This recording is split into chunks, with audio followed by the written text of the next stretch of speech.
In today's lesson, we're going to learn how to play the C major scale. So let's get back to the C major scale. So when playing the C major scale, what you want to remember is that the thumb in the right hand is the finger that turns under. How many notes in a scale?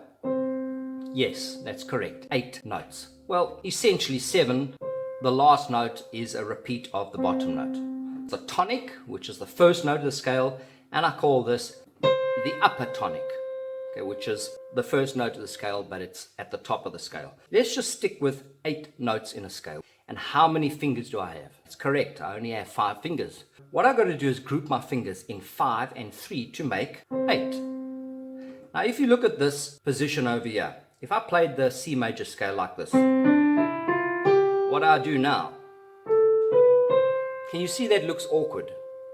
Okay, so I've got a better way. So instead of going 5 and then 3, I'm going to go 3 and then 5. Remember that your thumbs are always ones. So it's 1, 2, 3, 4, 5. So let's do this. So we're going to go 1, 2, 3, thumb under, place it on the next note, 2, 3, 4, 5, and then when you come down, finish the hand and create 3 more fingers.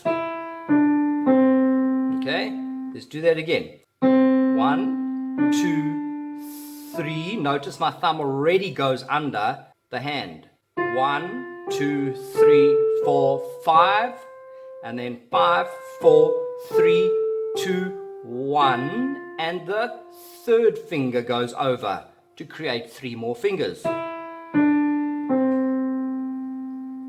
1, 2, 3, 1, 2, 3, 4, 5, 5, 4, 3, 2, 1, 3, 2, 1.